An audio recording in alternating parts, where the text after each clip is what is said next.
السلام علیکم معزز خواتین و حضرات، پروگرام رائٹ اینگل کے ساتھ میں ہوں علی ممتاز۔ ناظرین، آج کے پروگرام میں ہم کسی سیاسی موضوع پر گفتگو نہیں کرنے جا رہے ہیں، بلکہ ایک ایسے ایشو پہ بات کرنے جا رہے ہیں کہ جس پر ہم سب کی دلچسپی ہے کہ ہم جانیں کہ اس کے انز اینڈ آؤٹس کیا ہیں، یہ معاملہ کہاں تک پہنچا ہے، اس سے ایک عام آدمی کس طرح سے مستفید ہو سکتا ہے۔ مانا کہ کراچی میں جلسہ ہو رہا ہے، پی ڈی ایم کا ہو رہا ہے، کل ہم نے ڈسکس بھی کیا تھا، اور کل جب میں پروگرام کر رہا تھا اور اس میں ہم پی ڈی ایم کے جلسے کی اور بات کر رہے تھے کہ اس میں سے کیا نکلے گا اور کیا نہیں نکلے گا، تو میں آخر میں اسی نتیجے پہ پہنچا تھا کہ اس میں سے کچھ نہیں نکلے گا، لہٰذا ذرا تھوڑی سی اور کنسٹرکٹیو گفتگو کر لی جائے تو زیادہ بہتر ہوگا، پروگرام بھی ضائع نہ جائے، دن بھی ضائع نہ جائے۔ جی، آج کے پروگرام میں ہمارے لیے موجود ہیں ہمارے ساتھ اسٹوڈیو میں نیا پاکستان ہاؤسنگ ڈیولپمنٹ اتھارٹی کی نمائندگی کرتے ہوئے اسپوکس پرسن ہیں نیا پاکستان ہاؤسنگ ڈیولپمنٹ اتھارٹی کے عاصم شوکت صاحب، آپ کا بہت بہت شکریہ آپ تشریف لائے۔ اور جیسے کہ میں نے پروگرام کے ابتدائی میں مختصراً کہا کہ ہم بات کرنے جا رہے ہیں کنسٹرکٹیو، اور نیا Pakistan housing development authority is all about construction, مکانات کے گھروں کی بات ہے، ایک عام آدمی کو گھر ملے گا۔ یہ بتائیے کہ یہ اتنا بڑا ٹاسک ہے اور اس پر کوششیں بھی بھرپور ہو رہی ہیں، پرائم منسٹر صاحب نے مختلف مقامات پر افتتاح بھی کیا ہے، اس میں کل کتنے، میں مکانات نہیں کہوں گا، میں لوگوں کی فگر جاننا چاہوں گا کہ کتنے لوگوں کو آپ اس سے مستفید کرنے جا رہے ہیں؟ بہت شکریہ علی آپ کا۔ پہلے تو میں آپ کے انالیسس کو اپریشیٹ کرتا ہوں، آپ نے کہا کہ پی ڈی ایم کے جلسے سے کچھ نہیں نکلے گا، چلیں آج کوئی کنسٹرکٹیو بات کرتے ہیں، تھینک یو۔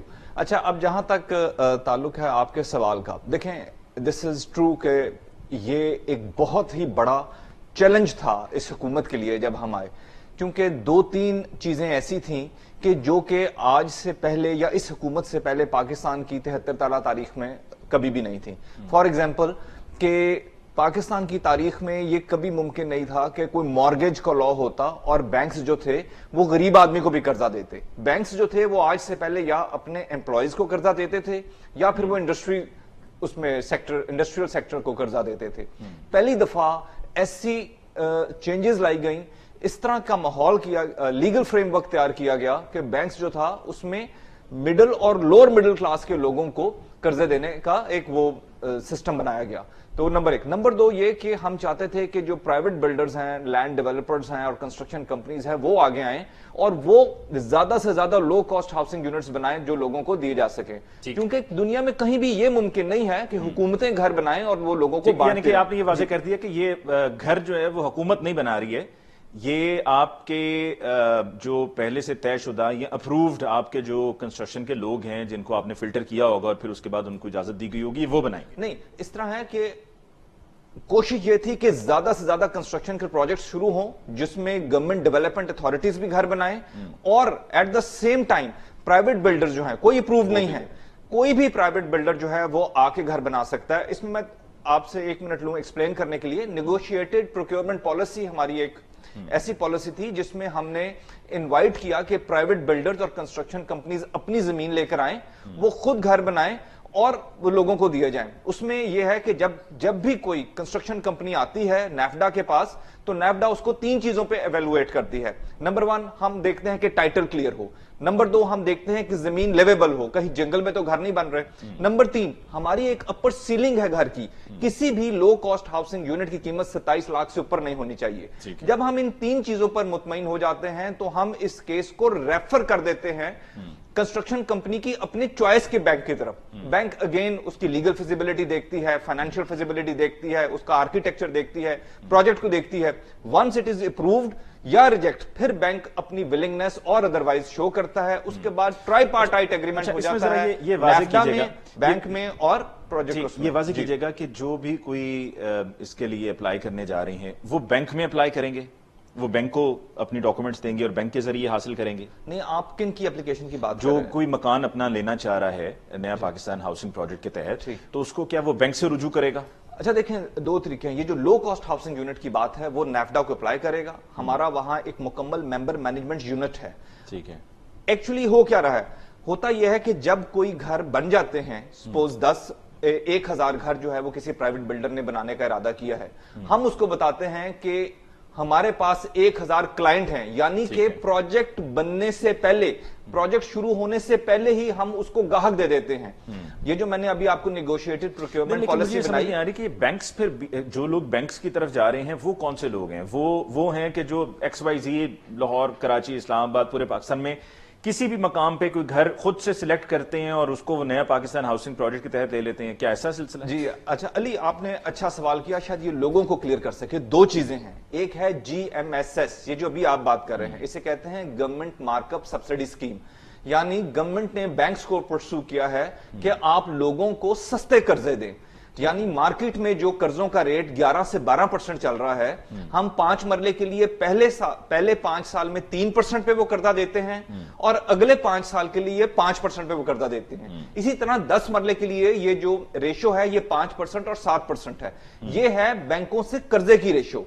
इसके अलावा जो दूसरा प्रोजेक्ट आपने कहा वो घरों का है, वो है जब लोगों को लो कॉस्ट हाउसिंग यूनिट सस्ते घर बना के दिए जा रहे हैं। ठीक है। पहले केस में आप अपनी मर्जी से घर लेते हैं, प्लॉट है तो उसके ऊपर घर बना लेते हैं, या बना बनाया फ्लैट या घर खरीद लेते हैं और वो आप बैंक से पैसे ले, बैंक से पैसे ले, बिल्कुल ठीक, अब आप क्लियर हो गया। अच्छा, अब बैंक से जो पैसे लेते हैं उसमें आपने बताया कि रेट 3%, फिर उसके बाद आगे बढ़ते हुए 5% और 7% है, तो इसमें क्या बैंक सूद नहीं लेगा? अच्छा नहीं, बैंक कमाएगा कहां से? हाँ, again very good question, thank you so much Ali, आप ये सवाल पूछ रहे हैं, मैं क्लियर कर दूं। पहले 5 मरले के लिए पहले 5 साल में 3% और दूसरे 5 साल में 5%, फिर 10 मरले के लिए पहले 5 साल में 5%, दूसरे 5 साल में 7%। अब आ जाए आपके सवाल की तरफ कि बैंक कैसे कमाएगा। देखें, ये हुकूमत पाकिस्तान ने पहले फेज में 35 अरब रुपए की मार्कअप सब्सिडी दी है।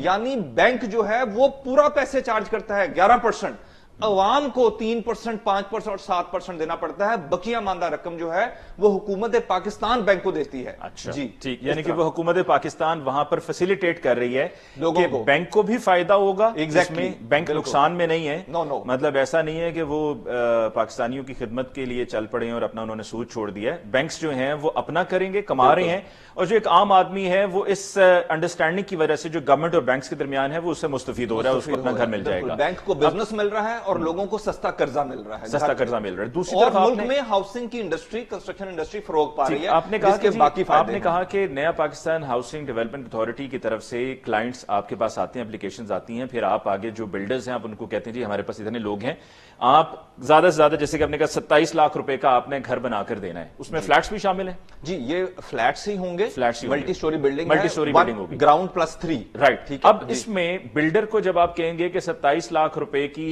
से ज्यादा का नहीं होगा, तो फिर जिस तरह हम हमेशा सुनते हैं, हमेशा मैं इसलिए कह रहा हूं कि मुझे बहुत से इस तरह के वाकयात सुनने को मिले हैं कि जहां पर नाकिस मटेरियल इस्तेमाल हुआ है कंस्ट्रक्शन में, चाहे वो अपार्टमेंट्स का, कराची में हमने देखा कि बहुत बिल्डिंग्स इस तरह की गिरी हैं, और भी उस जगह पे मुख्तलिफ जगहों पे हमने देखा है कि मसाइल सामने आते रहते हैं कि नाकिस मटेरियल इस्तेमाल होता है, इसलिए ताकि प्रॉफिटेबिलिटी को बढ़ाया जा सके। जिस तरह आपको याद होगा कि दवाइयों का स्कैंडल आया था शहबाज शरीफ साहब के दौर में, उसमें वो PIC का स्कैंडल था और उसमें यही हुआ था कि जी वो जो सबसे कम कोट करेगा कोई उसको वो दे देंगे। अब वो सबसे कम कोट करेगा तो अपना मुनाफा कहां से निकालेगा?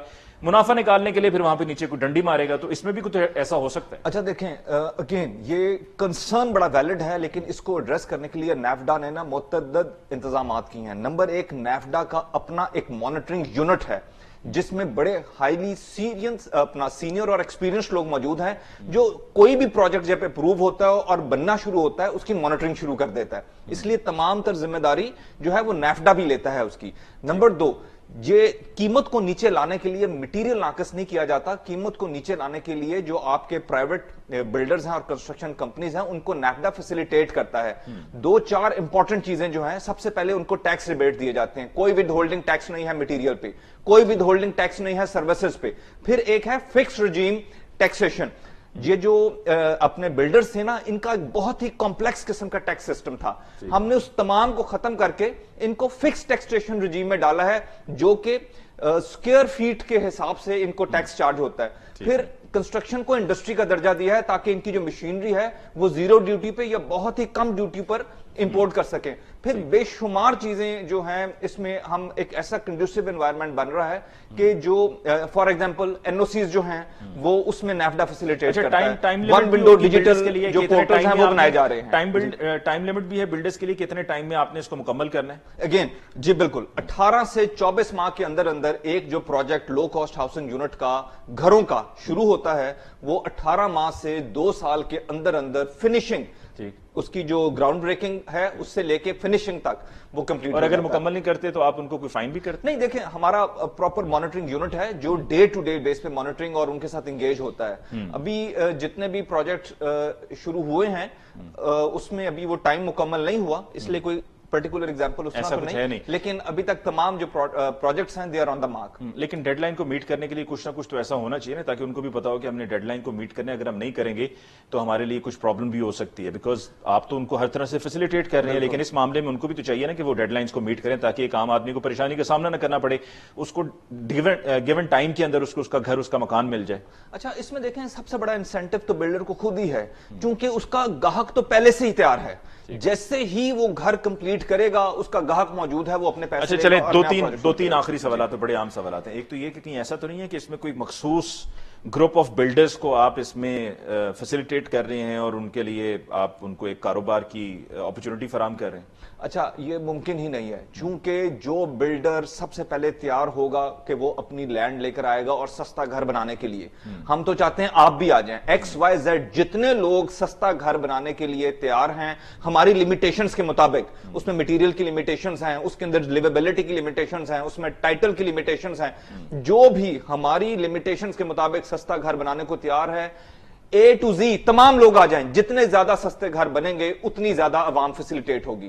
کوئی خاص مخصوص آخری چند جو ہے وہ کوئک کویسچنز. ایک تو یہ کہ 2023 تک کی مدت ہے پاکستان تحریک انصاف کی حکومت کی، تب تک کیا آپ سمجھتے ہیں کہ جتنے بھی مکانات ہیں جو پلانڈ ہیں وہ سب مکمل ہو جائیں گے؟ اچھا دیکھیں علی، یہ اللہ کے فضل سے نا اصل چیلنج تھا کہ بینکس کو پرسو کرنا وہ قرضے دیں اور پرائیویٹ بلڈرز کو پرسو کرنا کہ وہ لو کاسٹ ہاؤسنگ یونٹ بنائیں.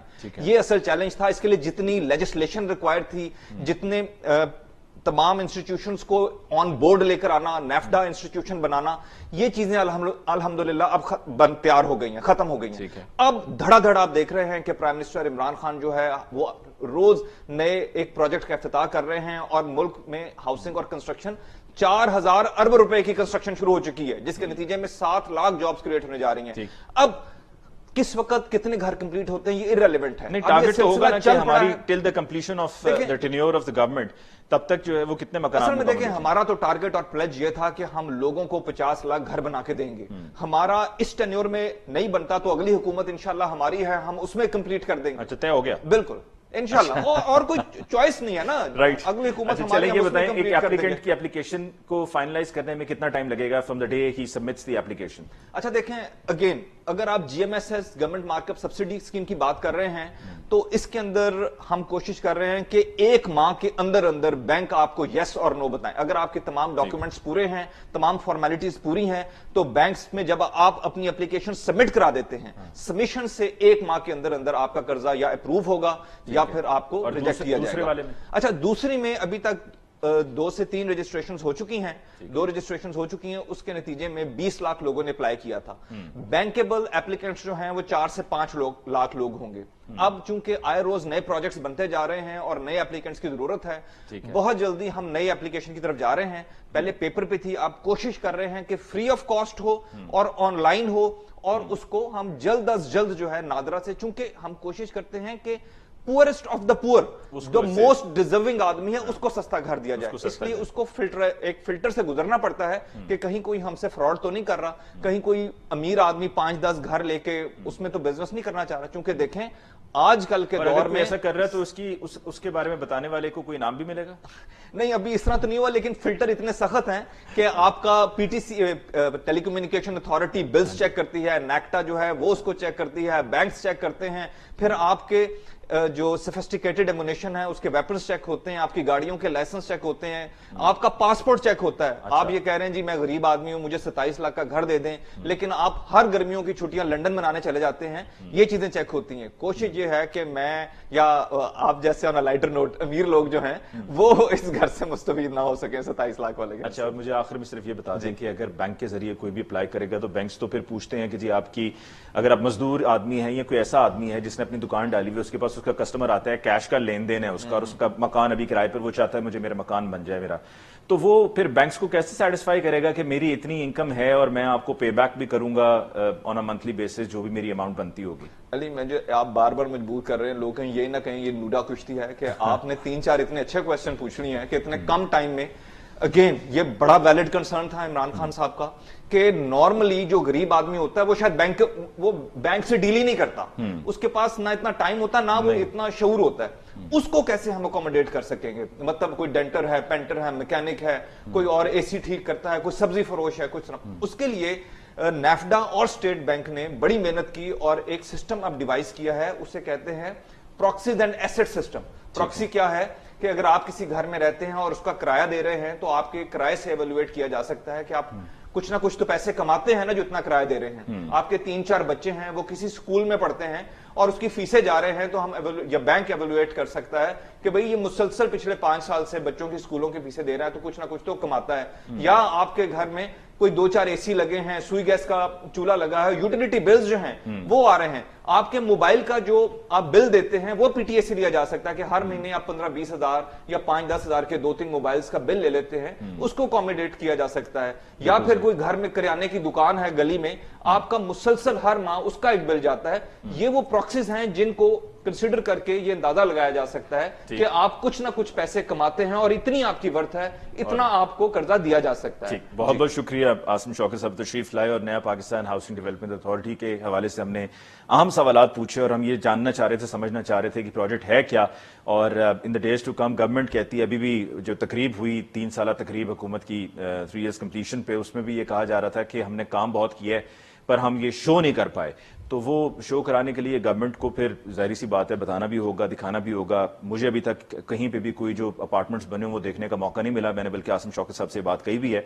तो हम जब देखेंगे तो आपको हम वो इन्फॉर्मेशन ट्रांसफर भी करेंगे और आपको बताएंगे कि रिलायबल काम हो रहा है और आप सब के लिए ये सब किया जा रहा है, इससे आप ज्यादा से ज्यादा फायदा उठाएं। जी, मुझे अब लेनी है एक ब्रेक और आसिम शौकत साहब का शुक्रिया अदा करते हैं। ब्रेक के बाद हम बात करेंगे कुछ भारत की और भारत के ऊंचे हथकंडों की, कि किस तरह से भारत पाकिस्तान के खिलाफ इंटरनेशनली साजिश कर रहे हैं। इस पर बात होगी ब्रेक के बाद।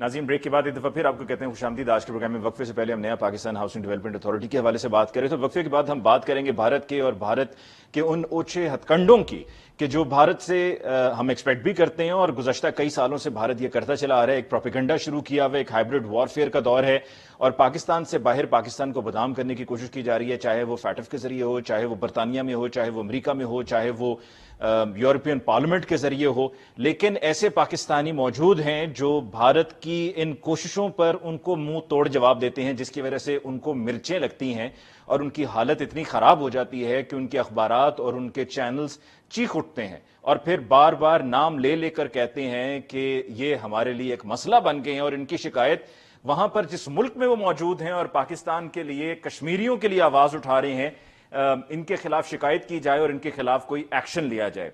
आज के हमारे प्रोग्राम में हमारे साथ मौजूद हैं चौधरी परवेज इकबाल लोसर साहब। आपका ताल्लुक बेल्जियम से है और आप चेयरमैन हैं EU Pakistan friendship federation Europe के।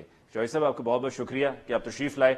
और अभी जैसे कि मैंने मुख्तसरन बयान किया कि पाकिस्तान से बाहर भारत क्या कर रहा है और भारत अफगानिस्तान में भी क्या कर रहा है, उसकी तरफ भी हम आएंगे। लेकिन जो पाकिस्तान से बाहर भारत कर रहा है, यूरोपियन कंट्रीज में हमारे खिलाफ प्रोपेगेंडा कर रहा है, वहां पर आपकी तरफ से एहतजाज वगैरह भी मुनक्कद किए गए और फिर भारत ने उस पर बड़ा उसका सख्ती से नोटिस लिया और आपको तरह तरह के टाइटल्स भी दिए गए। वो टाइटल क्या दिया गया मैं उसकी तरफ आऊंगा, लेकिन ये बताइए कि वहां पर क्या पाकिस्तानी कश्मीरी मुतहरिक हैं और हमारा जो ये मसला कश्मीर है जिस पर ये कहा जाता है कि शायद गवर्नमेंट कुछ कर नहीं रही है, वहां पर क्या हो रहा है? क्योंकि मैंने ये भी सुना था कि यूरोपियन पार्लियामेंट्स ने बड़ा खुल के, तकरीबन 16 यूरोपियन पार्लियामेंट्स थे, मेंबर यूरोपियन पार्लियामेंट थे, उन्होंने बड़ा खुल के जो है वो कश्मीरियों की हिमायत का ऐलान किया था।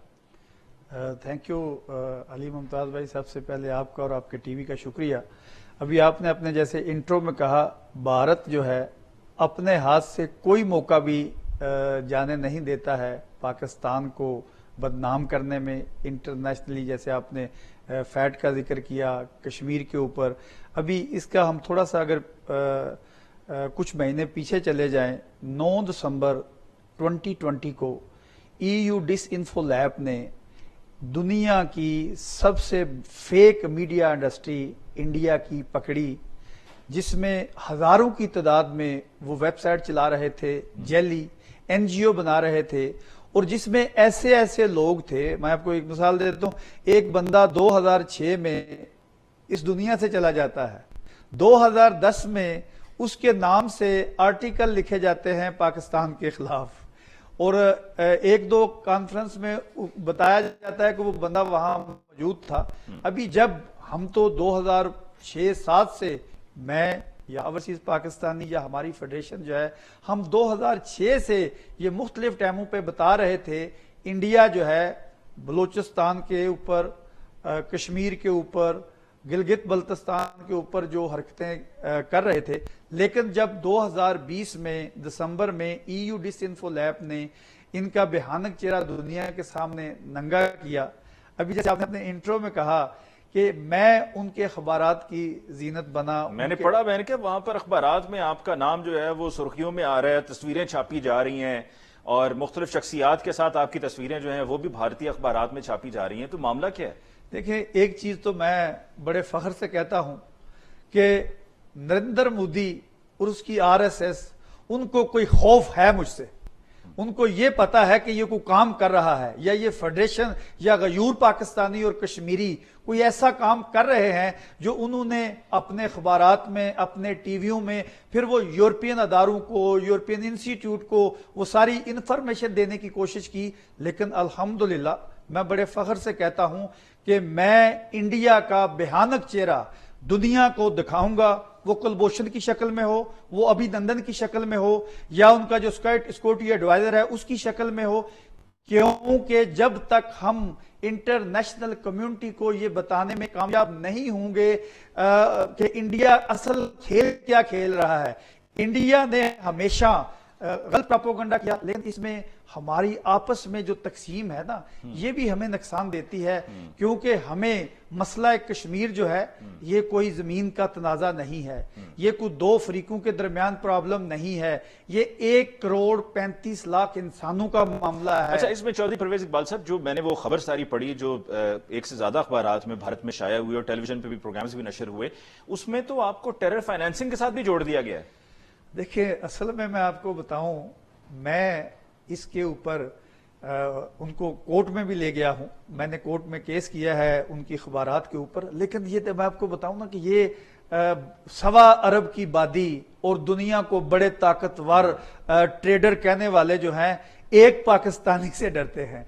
और ये वहां पर इन्होंने ये साबित करने की कोशिश की कि मैं आज आपके प्रोग्राम में लाइव ये कह रहा हूं, इंडिया को और इंडियन नवाज को और उनके जो हवारी हैं, जो उनके व्यापारी हैं, उनको ये मैं कह रहा हूं, अगर कोई मेरे खिलाफ सबूत है कि मैं जो अखबारात में, आपकी जो टीवियों के ऊपर आपने कहा है, ये साबित करो। क्योंकि मैं 30 साल से यूरोप में रह रहा हूं, पाकिस्तान मेरा मादरी वतन है, पाकिस्तान मेरी आन है, मेरी शान है, मुझे पाकिस्तानी होने पे फख्र है। लेकिन साथ ही यूरोप के कानून के मुताबिक, EU पाक फ्रेंडशिप फेडरेशन जो है, यूरोपियन लॉ के मुताबिक, जहां मैं रहता हूं, बेल्जियम भी मेरा मुल्क है, यूरोप भी मेरा मुल्क है, लेकिन इंडिया को मैं पतली गली से गुजरने नहीं दूंगा। उनका भयानक चेहरा पकड़ पकड़ कर, जो ये कभी वो बलूचिस्तान से बंदा पकड़कर, असल में वो जब उनका चेहरा पकड़ा गया, जो रा के स्पॉन्सर थे, NDS के स्पॉन्सर थे, उन्होंने कहा कि अभी हम परवेज लोसर को भी ऐसे ले जाते हैं। ये परवेज लोसर भागने वाला नहीं, मैदान छोड़ने वाला नहीं। उनकी तो जितनी जैली NGO थी, जितनी उनकी दुकानें थी, वो रात ही रात को 12 दिसंबर को, 9 दिसंबर को 2020 को जब EU डिस इन्फो लैब ने उनका बांडा फोड़ा, अगले दिन वो वेबसाइटें भी बंद थी, वो लोग भी गायब थे, और वो अभी लेकिन मैं अभी भी वही हूं, ब्रसल में रहता हूं, बेल्जियम में रहता हूं, यूरोप के 16 मुल्कों में ये फेडरेशन काम कर रही है।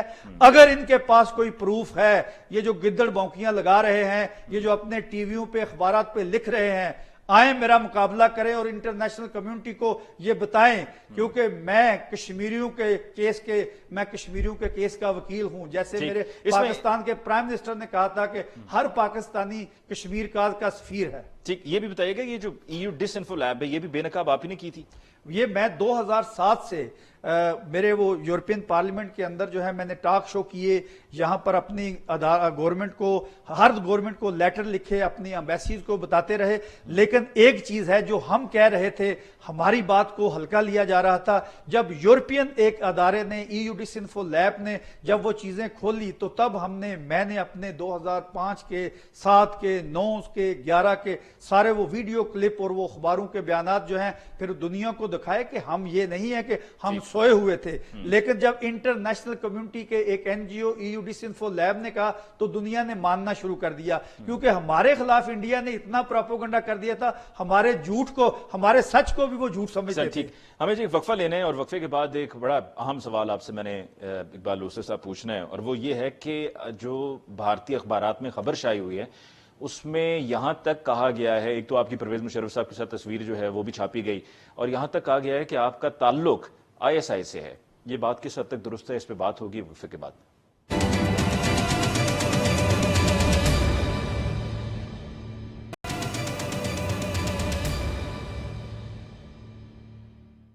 وقفے کے بعد ایک بار پھر آپ کی خدمت میں حاضر چودھری پرویز اقبال لوثر صاحب۔ وقفے پہ جاتے ہوئے ایک سوال میں نے چھوڑے دیا تھا کہ واپس لوٹ کر آؤں گا تو یہ اہم سوال پوچھوں گا، بلکہ اہم ترین سوال پوچھوں گا۔ بھارت میں اخبارات میں جو آپ کو لے کر خبر شائع ہوئی اس میں یہ کہا گیا ہے کہ آپ کا تعلق ISI سے ہے، جس سے ویسی بھارتیوں کی جان نکلتی ہے، نام سنتے ہی کپ کپانا شروع کر دیتے ہیں۔ تو آپ کا تعلق کیا ISI سے ہے؟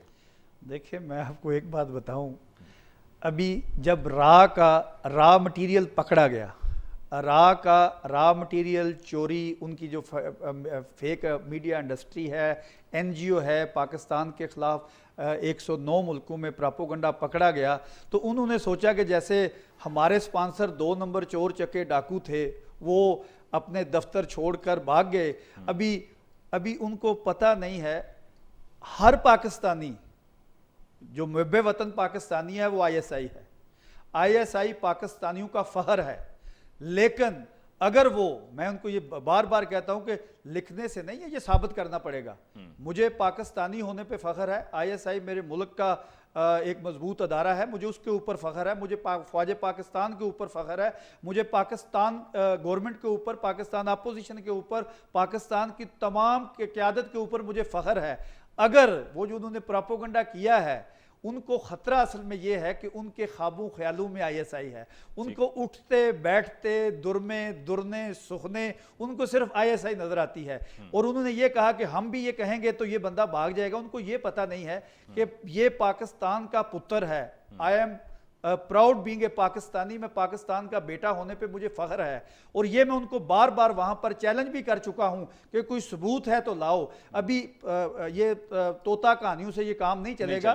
پاکستان ISI پاکستان کی ایجنسی ہے، اس پہ ہمیں فخر ہے، لیکن میرا ان کے ساتھ بینگ اے پاکستانی، جو ہر پاکستانی 22 کروڑ عوام کا رشتہ ہے، وہی میرا ان کے ساتھ ہے۔ یعنی یہ پروپیگنڈا ہے۔ دوسری طرف آپ نے وہاں پہ پروٹیسٹ کیے یورپ میں، اور کشمیریوں کے لیے آواز اٹھائی اور کامیاب پروٹیسٹ ہوئے، لیکن ایک اسلام آباد میں پروٹیسٹ ہوا تھا اور وہ آپ کے خلاف ہوا تھا۔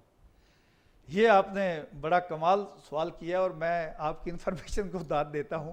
میں پچھلے 2002 سے، یعنی کہ 19 سال سے انڈین ایمبیسی کونسلیٹ کے باہر ہر سال 15 اگست کو، ابھی 2 سال سے 5 اگست کو، ابھی یہ پاکستان آنے سے پہلے میں نے یورپ کے 12-14 ملکوں میں انڈین ایمبیسی اور کونسلیٹ کے بعد ایک ہی نعرہ تھا، ٹیرورسٹ ٹیرورسٹ انڈیا ٹیرورسٹ۔ ابھی انہوں نے بدلہ لینے کے لیے ایک چیز، میں یہ آپ کو پروگرام میں کہتا ہوں، انہوں نے مجھ سے بدلہ لینے کے لیے اسلام آباد میں پروٹیسٹ کرایا۔ کن کے ذریعے؟ ان کی لابی ہے۔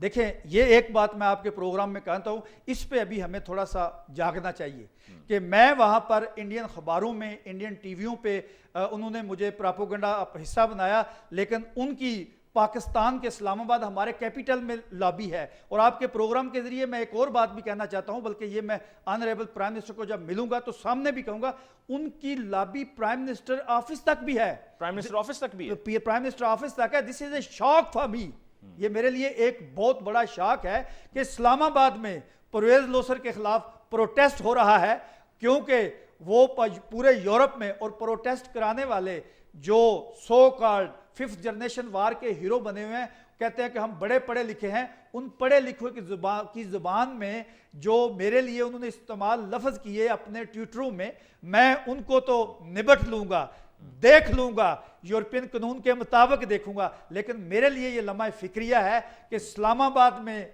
उनकी लॉबी, इंडियन लॉबी मौजूद है। ठीक, ये भी बताइएगा कि जीएसपी प्लस जो ये स्टेटस है, इसकी जरा मुख्तसरन तफसील बयान कीजिएगा कि ये इस पे हम कहाँ पे अभी स्टैंड करते हैं। देखिए, जीएसपी प्लस जो है ये यूरोपियन पार्लियामेंट में 1971 से थर्ड वर्ल्ड कंट्रियों के लिए एक सब्सिडी है, जो 2007 में उन्होंने इसमें अमेंडमेंट की और पाकिस्तान को पहली बार 2013-14 में ये स्टेटस मिला। अभी ये जो कुछ महीने पहले पाकिस्तान के खिलाफ यूरोपियन पार्लियामेंट में एक रेजोल्यूशन बड़ी भारी अक्सरियत से आई, बल्कि मैं साथ ये भी बात करते जाऊं, 2013-14 में पाकिस्तान को जीएसपी प्लस स्टेटस दिलाने में फॉरेन ऑफिस के अलावा एक पाकिस्तान का मुझ जैसा ओवरसीज़ पाकिस्तानी जो कि आजकल गवर्नर पंजाब है, चौधरी सरवर ने इसको 2013-14 में, तब भी ये गवर्नर थे, लेकिन इनको एज ए गवर्नर वहाँ कोई नहीं जानता। As a British ex MP British के तौर पर इनकी हमारे साथ एक बड़ी लॉबी के तौर पर इन्होंने काम किया। और अभी जो है ये दोबारा इंडिया ने एक रेजोल्यूशन लाई है, और अभी मैं ये कहता हूं, बल्कि prime minister, honourable prime minister को मैंने खत लिखा, अभी थोड़ा मुश्किल है। ठीक, जो भी हमारे ऊपर इंडिया ने हमला किया है उसमें फ्रांस को भी साथ मिलाया है।